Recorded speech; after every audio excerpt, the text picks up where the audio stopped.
Isang mapagpalang araw po sa ating lahat. Welcome po sa 365 Daily Devotion with Pastor Russell Ocampo. Ang ating topic po for today ay God feels those who honor Him. Makikita po natin to sa Proverbs 3 verse 9 to 10. Honor the Lord with your wealth, with the first fruit of all your crops. Then your barns will be filled to overflowing, and your vats will brim over with new wine. Sa Tagalog po, parangalan mo ang Panginoon mula sa iyong kayamanan, at ng mga unang bunga ng lahat mong ani.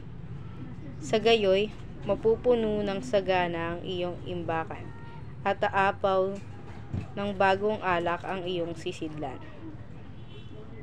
So, ang natutunan ko po sa first teaching, which is yung God is the owner of our lives and possessions. So, yung buhay po natin and yung mga ari-arian natin dito sa ibabaw ng mundo ay pag-aari ng ating Panginoon. Buhay man yan o araw na pinapahiram sa atin ng Panginoon, ito ay galing sa Kanya at pahiram niya lamang sa atin. Hindi ito sa atin na nanggagaling kung hindi pahiram lamang ito sa atin ng Diyos. Kung kaya't paalagaan natin lahat ng bagay kung anong meron tayo. So, sa second teaching naman po, yung God deserves the first part of our wealth. So, yung mga ari-arian natin, kahit ano man yan, si God ay malaking parte ng ating kayamanan sa buhay. Mapapera man yan or mga ari-arian, deserve ni God yung mga bagay na yun, at sa bagay na yun pwede nating siyang mapapurihan gamit sa pagtulong sa ating mga kapwa.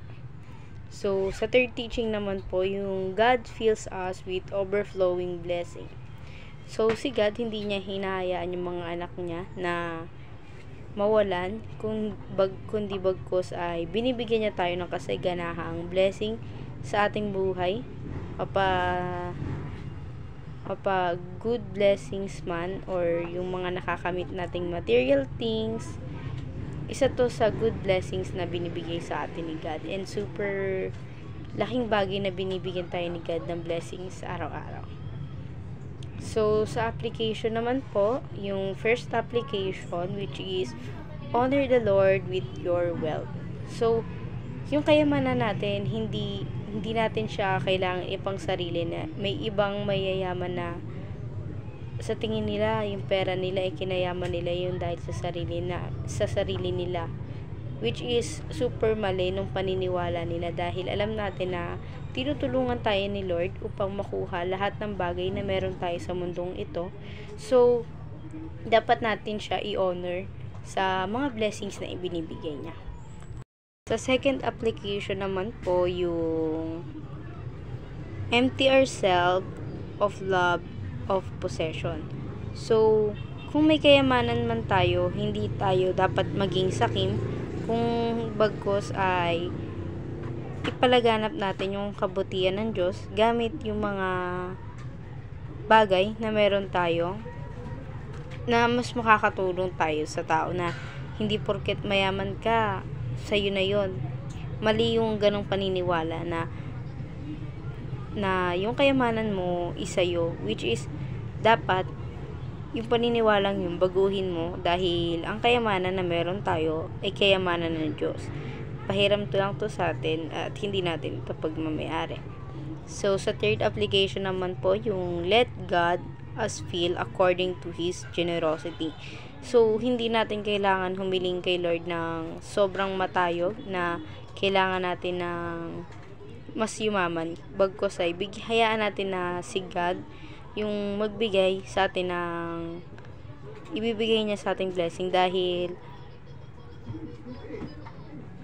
mapagbigay si God sa taong mapagbigay din. Hindi siya madamot sa mga taong mapagbigay, dahil nakikita niya kung gaano ka tumulong sa iyong mga kapwa-tao.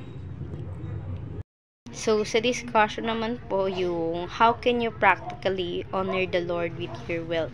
So, i-honor ko po si Lord gamit yung meron ako sa ngayon sa pagtulong sa aking kapwa na tinutulungan ko sila hindi dahil sa gusto ko, kung hindi dahil will to ni Lord na tumulong ako sa ibang tao dahil sa blessings na ibinibigay niya.